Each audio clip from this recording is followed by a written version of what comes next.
In this episode of Viral Rewind, we're going to look at the Vanitas virus. Now, Vanitas is a non-destructive virus, so there's not going to be any erasure of the hard disk or file loss, but it does have a rather interesting graphical payload that we'll see in a little while. Now, there's two main variants of Vanitas and a couple of subvariants. We're going to look at just one of those here, with calling it Vanita 1. That first one there. A little bit of hard drive activity, and then we get this little help section for ARJ, which is Archiver by Robert Jung, which is an archiving utility for DOS in early versions of Windows.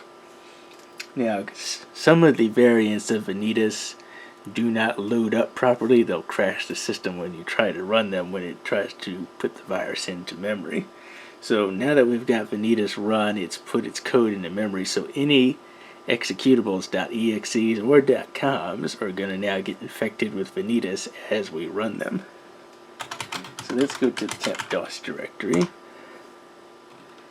and let's look at something like format.com.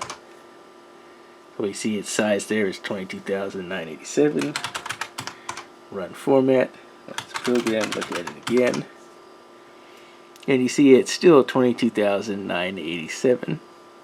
Now, Vanitas, at least the variant that I'm using here, has a little bit of stealth capability because it stealthily infects .com files. However, if I look at a .exe like xcopy, we see it's 17,087. If I run xcopy, look at it again, it's now 19,135. So Vanitas has also infected xcopy like it did format, but the difference is xcopy is a .exe file, while format is a .com executable file, but it stealthily infects .coms. It does not do the same thing with .exes. So you can actually see the infection size on a .exe file. When it becomes infected, it will not do that with .coms. So let's do a couple more files. So let's infect sys.com. Let's see, let's infect mem.exe. You can see that one has gone up too.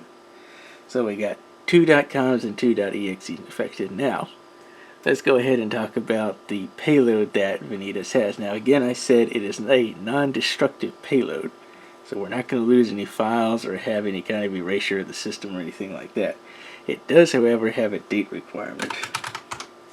And that date requirement is March 27 of any year. So whenever it's March 27 of any year, and you happen to run one of these infected files, you get this little graphical payload. Make sure it's coming through there. And it starts off as this circle, and then as the payload progresses, it'll go into more of these kind of circular, graphical, kind of animated things that it's doing here. So let it get from this first one into the next one.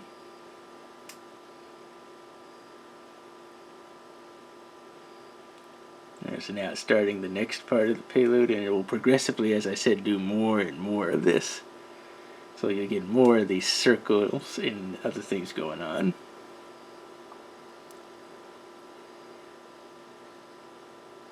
One thing I also should mention real quick is, I don't know if this applies to all versions of Vanitas, but I found if you press the escape key while the payload is displayed,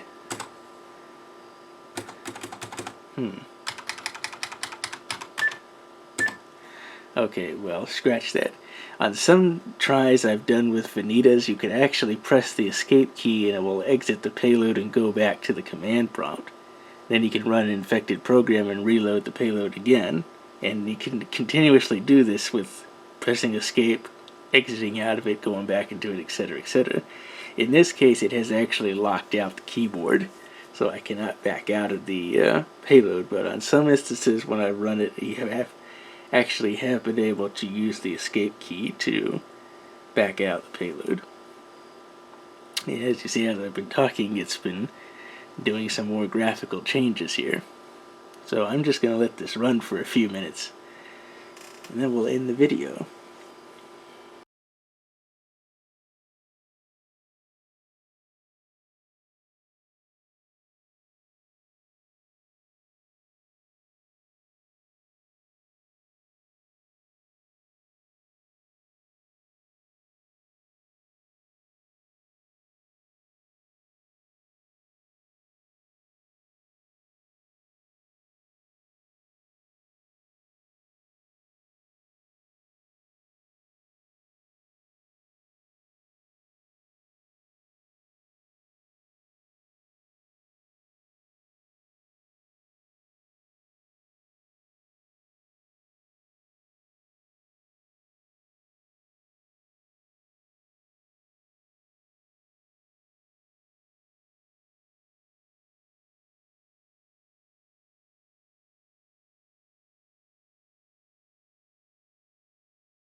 So as you've been able to see for a while with the payload running, Vanitas pretty much just goes through all these various shapes and stuff that it does with the payload here, and again it looks rather neat. But as I said, it's non-destructive. It only runs this payload whenever it's March the 27th of any year with an infected file, and unless you've got command.com infected, when you restart the computer, even on the activation date, it will not launch. Again, unless you have command.com infected with Vanitas. So that is pretty much it for the Vanitas DOS virus.